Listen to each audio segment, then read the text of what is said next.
একটা মানুষকে তো বিষয় থেকে বৈরাগ্য তিতিক্ষায় আনবেন।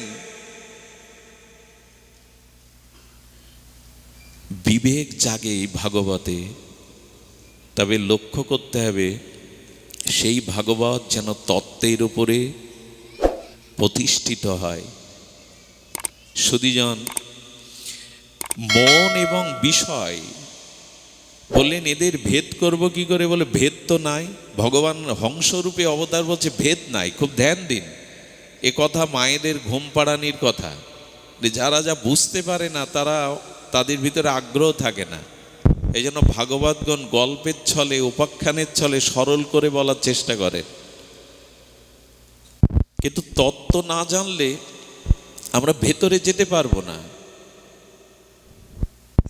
আচ্ছা, এখানে যারা আছে তাদের মধ্যে যে আত্মা, আমার মধ্যে যে আত্মা, ভিন্ন কি? দুই কি? আত্মা কি দুই? যে আপনার মধ্যে এক আত্মা, আমার মধ্যে আর এক আত্মা, দুই কি? আচ্ছা, আপনার শরীরটা যে 5টা উপাদান দিয়ে তৈরি করা, ক্ষিতি, অপ, তেজ, মরুদ্গম, আমারও তাই দিয়ে করা, না আর একটা বেশি আমার মধ্যে? দুই কোথায়? আত্মাতেও এক, শরীরও তৈরি হয়েছে ওই 5। এখানে একজনও কেউ নেই যার শরীর 6টা উপাদান দিয়ে তৈরি। ভগবান হংস বললেন দুই কোথায় ব্রহ্মা? সবই তো এক। বলে সবই এক হলে কোনো মানুষের উদ্ধার হয়, কোনো মানুষের পতন হয় কেন? কোনো মানুষ সৎ হয়, কোনো মানুষ অসৎ হয় কেন?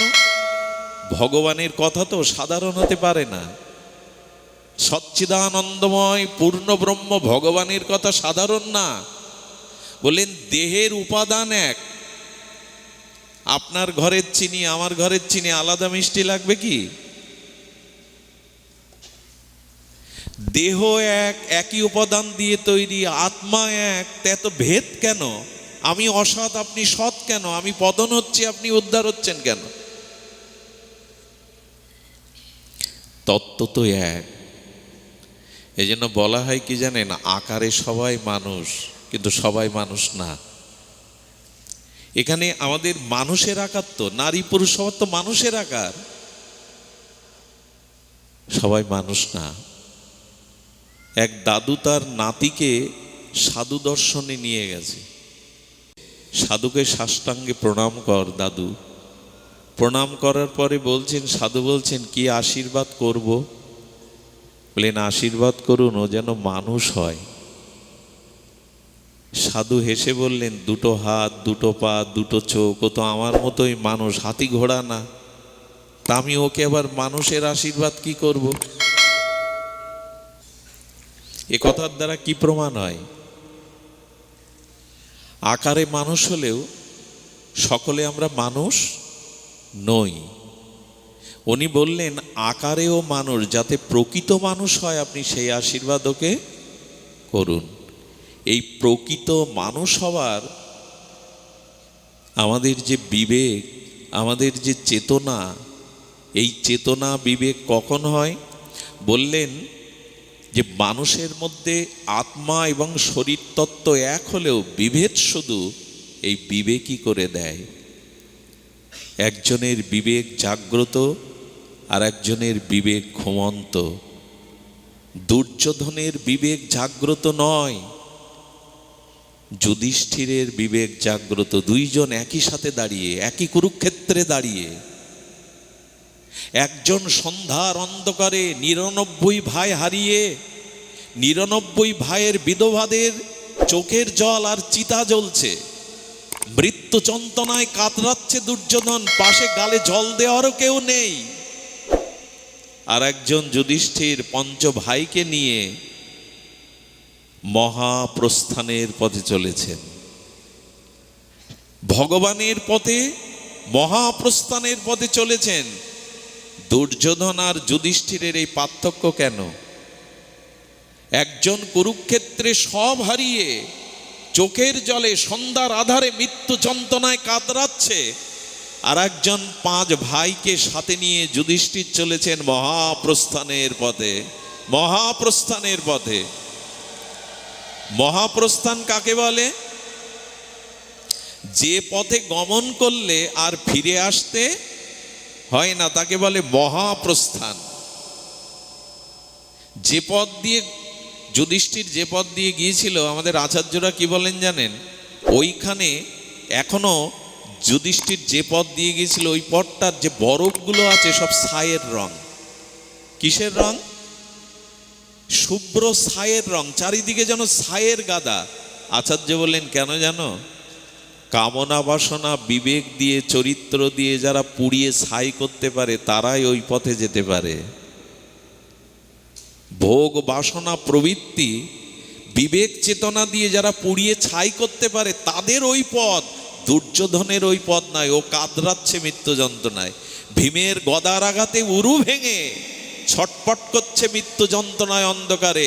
ওগো বিবেক জাগাও, ভগবত চরণে শরণ নাও, নালে দুর্যোধনের মতো রাজ ক্ষমতার থেকে চ্যুত হয়ে অন্ধকারে কাঁদতে হবে সর্বহারা হয়ে। জাগাও, বিবেককে জাগাও। আর জোরে বলেও কাজ কি? জোরে চিৎকার করেও কাজ কি? কাউকে টলাতে পারি না আমরা।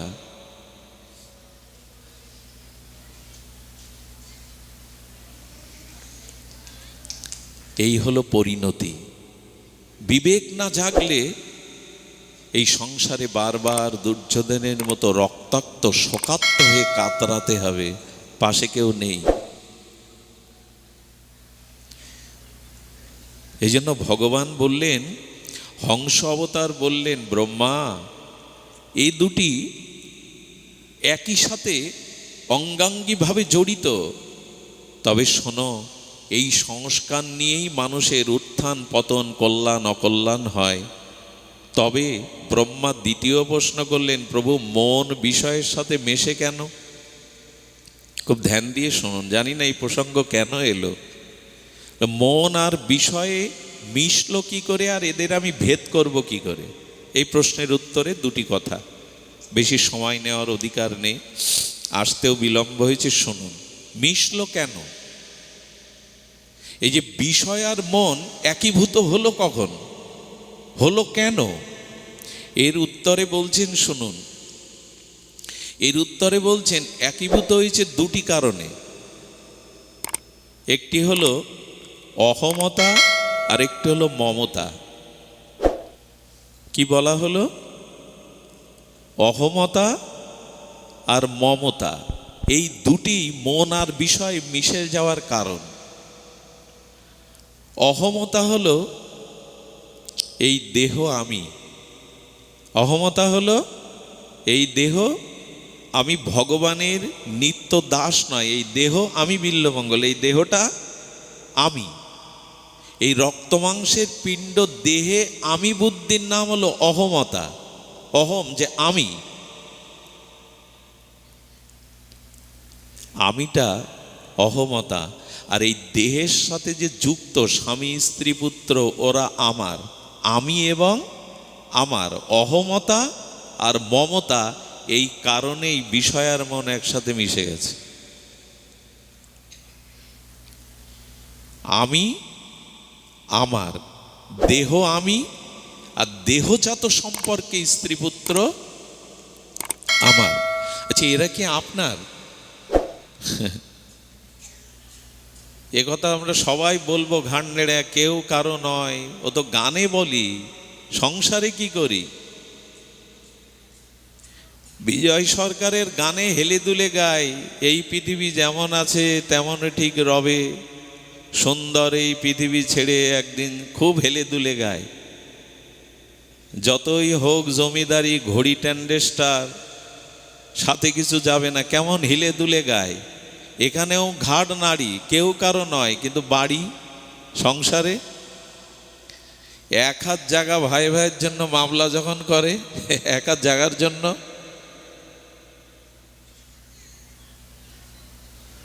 আমাদের বিবেক নাই তো, এই জন্য এখানে মাথা কাত করি, কিন্তু কর্মক্ষেত্রে গিয়ে দেখুন, এইখানে যারা আমরা এখন এসছি সবাই সাধু, চুপচাপ বসেছি, কুভাবনা নেই, কুদৃষ্টি নেই, শান্ত সমাহিত। এখন প্রত্যেকেই সাধক, প্রত্যেকেই সাধু।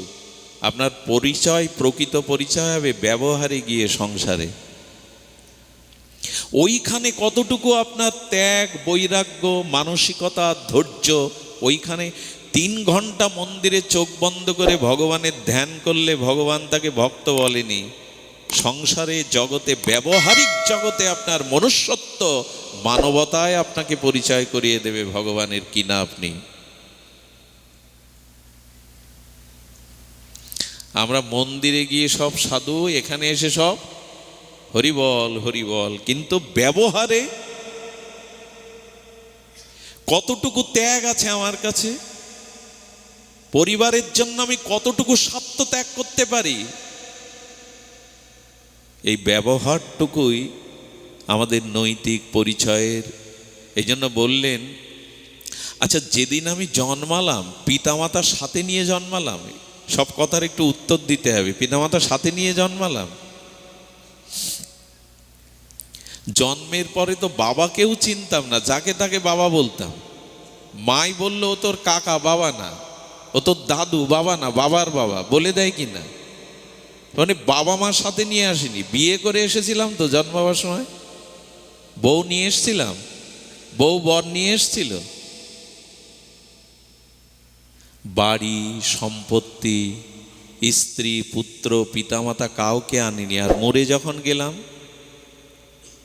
এই সম্বন্ধ নিয়ে গেলাম। 1 মাস পর ছেলেরা 1 সপ্তাহ পর তফসিল অফিসে গিয়ে বলে বাবার নাম কেটে আমার নাম বসান। বাবার নামটাও পর্যন্ত দলিল থেকে মিউটেশন না কি বলে খোকনদা, মিউটেশন করে বাবার নাম থেকে আমার নামে করুন। মৃত্যুর আগেও কেউ ছিল না, মৃত্যুর পরে কেউ থাকলো না। মাঝগানের এই কটা দিন আমি আমার নিয়ে যুক্ত হওয়ায় ওই মন মার বিষয় মিশে গেল। অহমতা, মমতা। অহমতা মানে আমি শরীর, আর মমতা মানে শরীর সম্পর্কে যত স্ত্রী পুত্র এরা আমার। বলে এখন কি করতে হবে তাহলে? ব্রহ্মাজির উত্তরে ভগবান বললেন এদের এবার ভেদ করতে হবে। সেই ভেদটাই হলো, তুমি এদের কাছে ঋণী ছিলে, সেই ঋণ শোধ করবার জন্য এসেছো, কিন্তু তুমি ভগবানের, তোমার স্বরূপ ভগবানের। অনেকেই আজকাল এই কথা বলে আমার প্রতি ভগবানের কৃপা দৃষ্টি নেই, আমার দিকে ভগবান কৃপা দিয়ে তাকালো না। এত বিপদ, এত রোগ শোক, এত জ্বালা যন্ত্রণা। আমাদের এক সাধু বলেছেন, বিল্বমঙ্গল তুমি যে কথা বলছো এটাও ভগবানের কৃপা। আচ্ছা কথা যদি আমি আমার শক্তিতে বলতে পারি, আমি আমার শক্তিতে কথা বলতে পারি, জন্মের পর শিশু কথা বলতে পারে কি? কয়দিন পর কথা বলা শেখে? কথা যদি আমার শক্তিতে আমি বলতে পারতাম, জন্মের পর পরই তো কথা বলতে শুরু, বকবক করতে শুরু করতাম। অনেকেই তো সারা জীবন বোবাও থাকে, কথা বলতে পারে না। জেনে রাখো তুমি যে শব্দটা, কথাটা বলছো এটাও ভগবানের দান। তোমার চেষ্টায় তুমি কথা বলতে শেখোনি।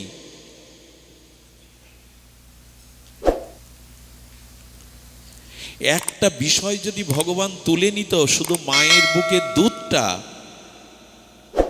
অধিকাংশ সন্তানগুলো রুগ্ন। আজকে এত রোগ শোক কেন বাচ্চাদের? একটু ঠান্ডা লাগতে পারে, আর মা ঠাকুরমারা ঠান্ডায় ফেলে তুইয়ে মানুষ করেছে। বুকের দুধটা ঠিকভাবে পাচ্ছে না বাচ্চারা। ওই দুধের মধ্যে 6টা উপাদান ভগবান দিয়ে রেখেছে। এই জন্য পৃথিবীতে, সে আমেরিকা, নিউজিল্যান্ড বলুন, কটু দুধের গায়ে লেখা থাকে মায়ের দুধের বিকল্প। কেন? এত প্রযুক্তি দিয়ে মায়ের দুধ তৈরি করতে পারবে না? মায়ের দুধটা তুমি তৈরি করতে পারবে না, এত কিছু তৈরি করছো।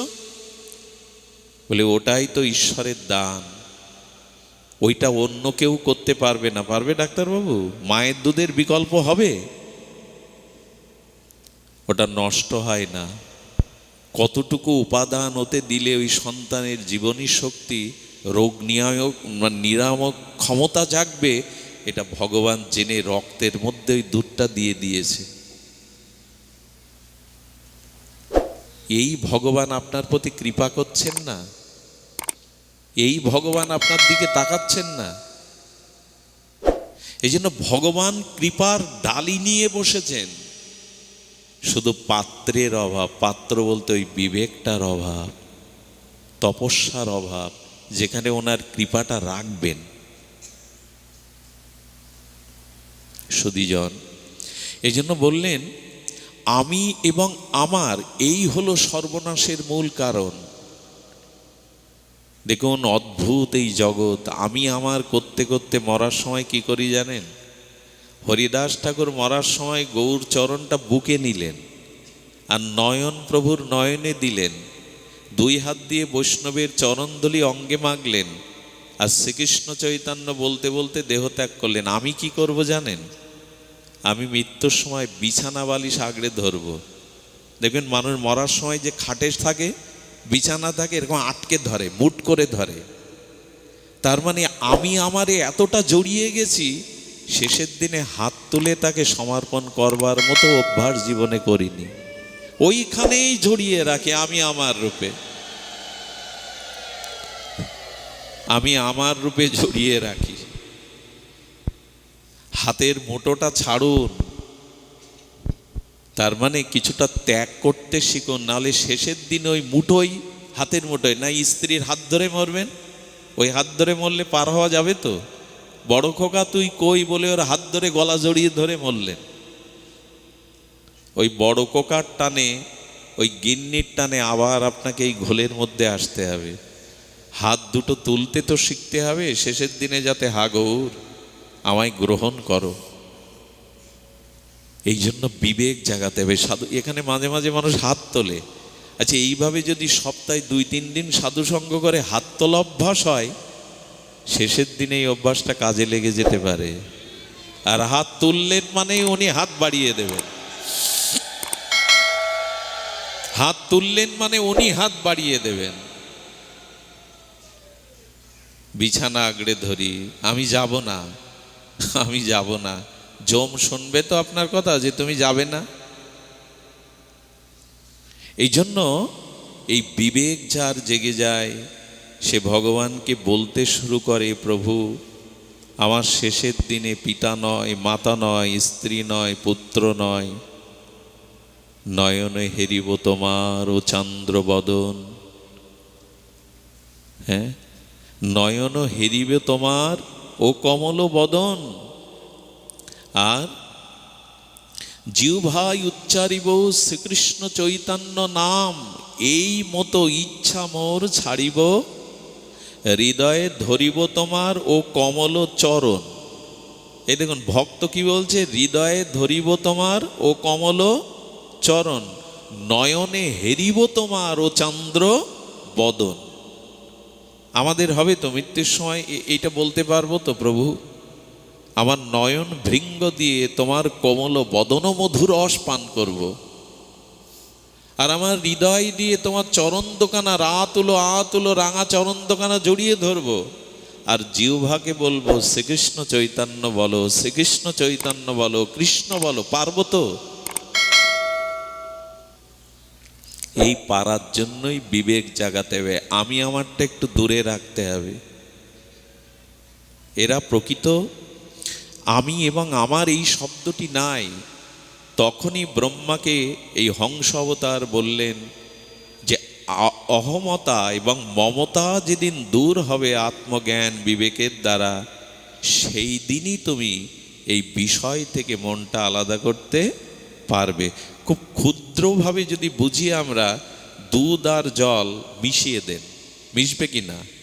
আধা লিটার দুধ, আধা লিটার জল, কিন্তু ওই দুধটা পরিক্রিয়াজাত করে মাখন করুন, জলে ছেড়ে দেন, ওই দুধ থেকেই মাখন করে জলে ছেড়ে দেন, মিশবে তো? ভাসবে, ডুবাতেও পারবেন না। দুধ থেকেই তো মাখন এলো, অন্য কিছুতে এলো না। একটা পরিক্রিয়া করে দুধটাকে মাখন করলেন, এবার ছেড়ে দিন, ডুবাতে পারবেন না। কথাটি হাত জোড় করছে, একটু ধ্যান দিন। কেন বিবেক জাগানোর দরকার, কেন সাধুসঙ্গ হরিকথা হরিচিন্তা করার দরকার? ওই মাখন আর জলে মিশবে না। তেমন বিষয় আর বিষয় চিন্তা আমাদের মিশে যায়।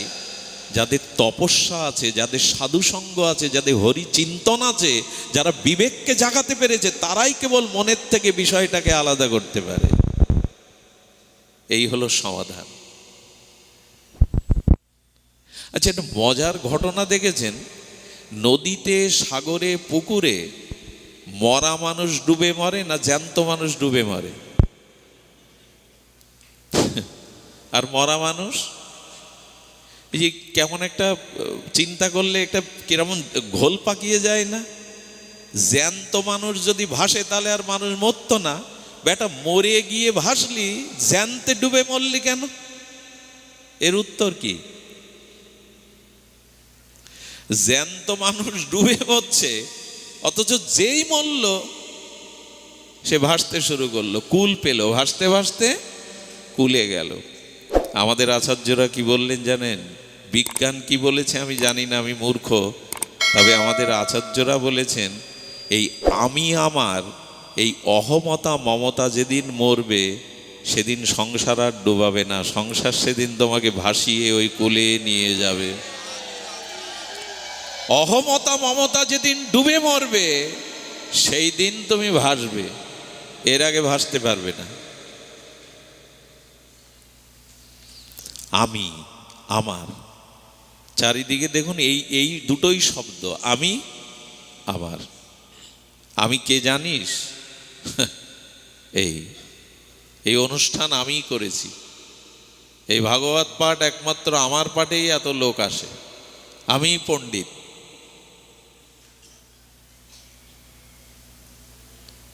আমি এবং আমারকে ডুবিয়ে দিন, তবে ভাসতে পারবেন, তবে আর জল আপনাকে ডুবাবে না।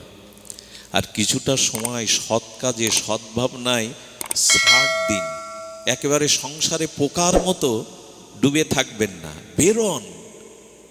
এখনই মরে গেলে এই পৌষের শীত, অজ্ঞানের শীত মানবে না, ওরা উঠানে নামাবে আপনাকে।